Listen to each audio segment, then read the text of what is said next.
সন্ধ্যার নাস্তায় চায়ের আগেই তৈরি হয়ে যাবে এই নাস্তাটা। দেখতে একদম কেকের মতো, খেতেও একদম কেকের মতো। তো ঝটপট দেখে নাও আমার এই নাস্তার রেসিপিটা। আসসালামু আলাইকুম, welcome back to my channel. বরাবরের মতো আবারও আমার চ্যানেলে সবাইকে স্বাগতম। সন্ধ্যার নাস্তায় যদি চায়ের সাথে এমন জমজমাট একটা নাস্তা রেডি থাকে তাহলে সন্ধ্যাটা আরও সুন্দর হয়ে উঠবে। তো চলো ভিডিওটি শুরু করা যাক। কথা না বাড়িয়ে আজকে আমার ভিডিওটি শুরু করা যাক। অবশ্যই ভিডিওটি দেখার পর যাদের ভালো লাগবে লাইক কমেন্ট শেয়ার করতে কেউ ভুলো না। তো প্রথমেই হচ্ছে আমি দুইটা ডিম নিয়ে নিব। তো ডিম দুইটা হচ্ছে অবশ্যই রুম টেম্পারেচারের হতে হবে। যদি ফ্রিজে ডিম থাকে তাহলে অবশ্যই 10 থেকে 15 মিনিট আগে বের করে নিবা। তো ডিম দুইটাকে আমি ফাটিয়ে নিচ্ছি। একটা নিয়েছি, এখন আরও একটা ডিম নিয়ে নিচ্ছি। তো দুইটা ডিম নেওয়ার পর ডিম দুইটাকে চামচের সাহায্যে ভালোভাবে ফাটিয়ে নিতে হবে যাতে একটা ফমি ভাব আসে।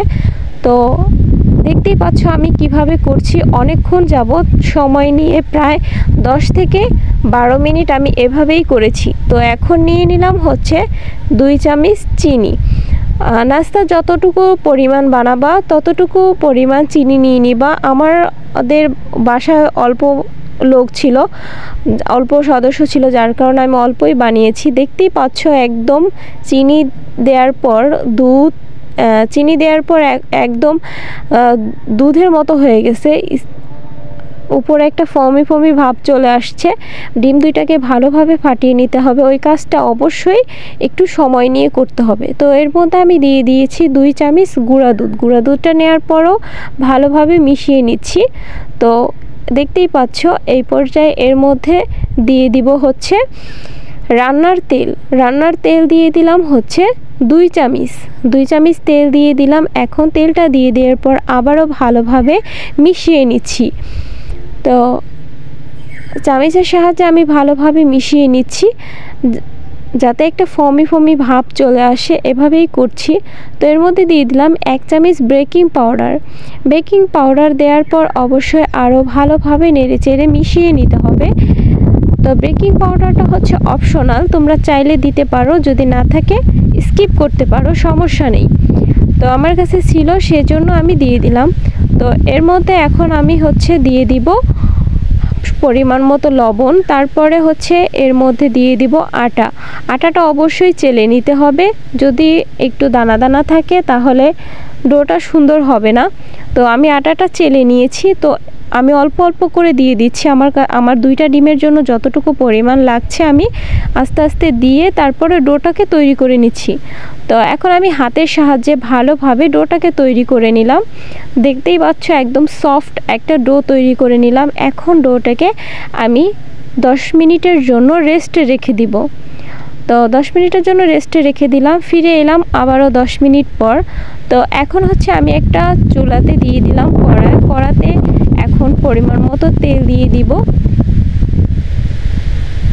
তেলটা গরম হয়ে আসা অবধি আমি অপেক্ষা করব।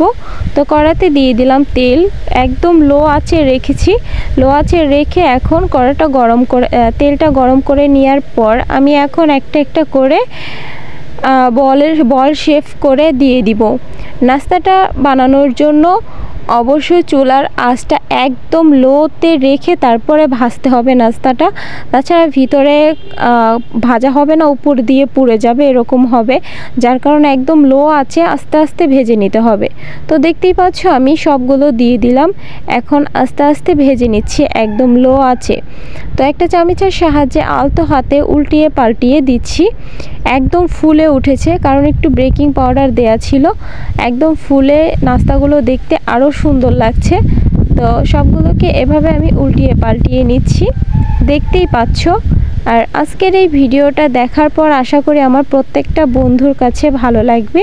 ভালো লেগে থাকলে অবশ্যই চ্যানেলটা যারা এখনও সাবস্ক্রাইব করোনি অবশ্যই সাবস্ক্রাইব করে রাখবা। তো সবগুলো দেখো ফুলে একদম ডাবল হয়ে গেছে। তো এভাবে আমি করে নিলাম সবগুলো।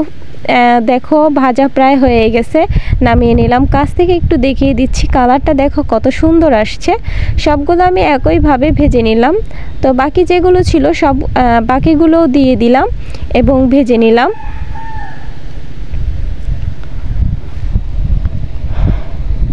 এভাবেই সবগুলো ভেজে নিচ্ছি। দেখতেই পাচ্ছ কিভাবে করছি আমি। তো বাকিগুলো একইভাবে ভেজে নিলাম, একদম লো আঁচে, চুলার আঁচটা একদম লো রেখে তারপরে ভেজে নিলাম। তো সবগুলো ভাজা শেষে নামিয়ে নিলাম। দেখতেই পাচ্ছ আজকের আমার এই নাস্তাটা কত সুন্দর হয়েছে।